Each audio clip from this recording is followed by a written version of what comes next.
Hello everybody, I am Dr.M.M. Department of English, Government First Grade College and Postgraduate Study Center, Qatar. So I welcome you all to this session. Here we are today to discuss the syllabus oriented poem To India My Native Land by Henry Vivian Derozio. So Henry Vivian Derozio is an Anglo-Indian poet. So he is a poet par excellence. He was involved in the Bengal movement and he has a great insight and love for this country. And the love for this country has made him to say or express his feelings through this poem. So in this poem, the poet has tried to lament over the glory of India. He has tried to say that what India was before the British coming to India. The coming of the British to India has created havoc and it has created a lot of problems, and for that purpose the poet has tried to express in a short miniature 14-line poem what we popularly call sonnet. And coming to the form of a poem, sonnet, the word sonnet has been derived from an Italian word called sonetto. Sonetto means a small song. It is a composition of 14 lines and it was first practiced in the 13th century by the Italian poet by name Petrarch. So Petrarch has been the practitioner of this kind of poems, but this kind of poem has gained a lot of popularity in the 15th century with the introduction of Shakespeare. So William Shakespeare and his predecessors, especially Surrey and Watt, they were the first to practice this kind of writing or this kind of poetry in England. So to say in short, with the beginning of sonnet form in the 15th century, a revolutionary change has come in the Elizabethan poetry. Elizabethan lyrics and poems were the ones which were very popular in the 16th century. And because of the efforts of Watt and Surrey, the ground they had prepared for Shakespeare to start a new kind of poetry in England, which is called English sonnet. Shakespeare has modified the Petrarchan form or the Italian form and he has given a different shape, and Shakespeare is the one who has written the maximum number of sonnets. His contribution to English literature is of great significance. He has contributed 154 sonnets.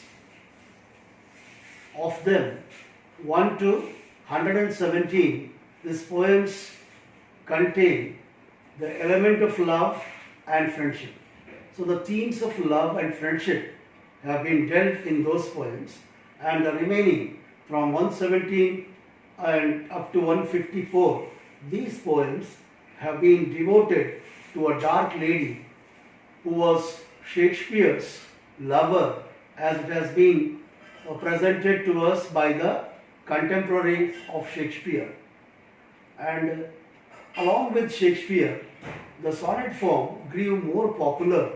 Even it had an impact on the Indian writers. So today we are meeting Henry Vivian Louis Derozio. So he is a poet par excellence. I will once again try to introduce him.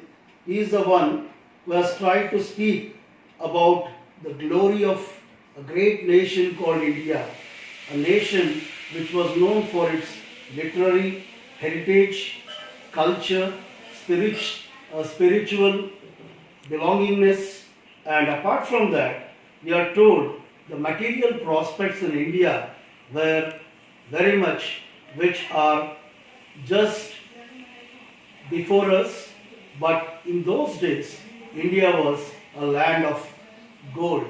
So it is not wrong to say what the India was when India was ruled by the people, especially the kings, the Mauryans. During that period, India was called the Golden Land all over the world because of its rich cultural heritage, customs, traditions, which are still remembered by a poet like Derozio. In this poem, the poet is trying to speak of the downfall of his country called India. He is a great patriot. His patriotic feelings have been very beautifully presented to us by him. He is very much worried about the loss which is irreparable loss. The loss which is irreparable. In the sense, he is trying to speak of the glory of the country. India was a land respected. India was a land which was taken to be as a supreme country in those days. With the coming of the British to India, that is, British came to India for trade, and it resulted that the then people who had come for trade and commerce, they later on started ruling of this country because of her weakness. So India was ruled by the kings in those days. India had small provinces, very small territories. Some of the kings, the native kings, because of their weakness, they succumbed.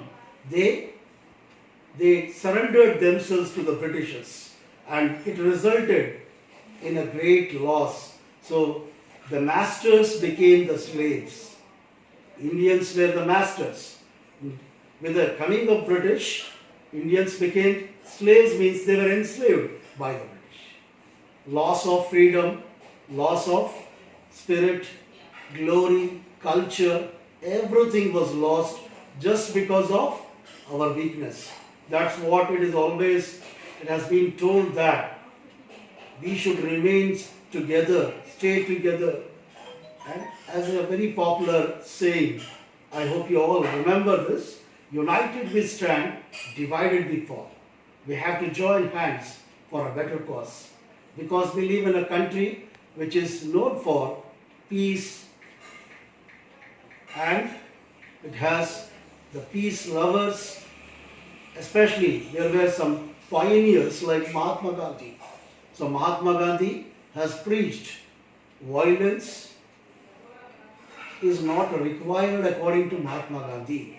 We can do without violence. That is, it doesn't mean that we should remain silent.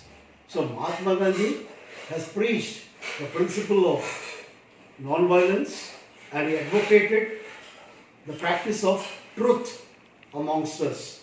So, looking into the past and returning to the poem, I would like to tell, in the very opening line of the poem, the very first stanza of the poem, the poet is expressing the grief that my country, he is saying.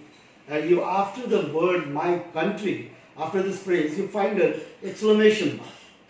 So my country, whether the poet is eager to speak with greater spirit about India's cultural heritage, glory, and many more things. Apart from that, here we come to learn that the poet is not in a very happy mood. The poet is in a dejected mood, sad mood. The poet is sad. Why the poet is sad? Because we cannot bear, as we are all human beings, we are not supporting the cause of loss. We always try to think of profit, benefit, name, fame, glory. This is what is always demanding. But we find here that the poet is grief-stricken. He is trying to say that in the olden days, India was worshipped like a deity. Deity means goddess. India was worshipped like a deity. Why people worshipped India? Because India was a land which it is, even Rabindranath Tagore says that blessed I am to be born in this land. Just try to understand. It is not Derozio who is speaking about the greatness of this country. Even Rabindranath Tagore, in one of his poems, Motherland, he says, blessed I am to be born in this country. So we are all blessed to be here on this land, and we are all realizing, we are all knowing, and we are all trying to carry forward the tradition of what the greats have tried to project India as a land of golden culture. But the poet here is trying to say that religion, deity, religion, this is very much wanted because we are living in a land which is filled with devotion, worship. That's why the poet says India is a land which was worshipped as like a deity. The poet wonders where that glory has disappeared and the splendor that has lost. He regrets that his motherland has now been in a position of slave. So with this introduction, I would like to conclude my session. I hope you would like this video, and if any suggestions, you are welcome to write in the comment box after being posted in the channels. Till then, try to go through the video, try to learn and collect the information. I hope I have tried to do justice with this. Kindly look into the video time and again and subscribe to my channel. Thank you so much. Let's have a nice time.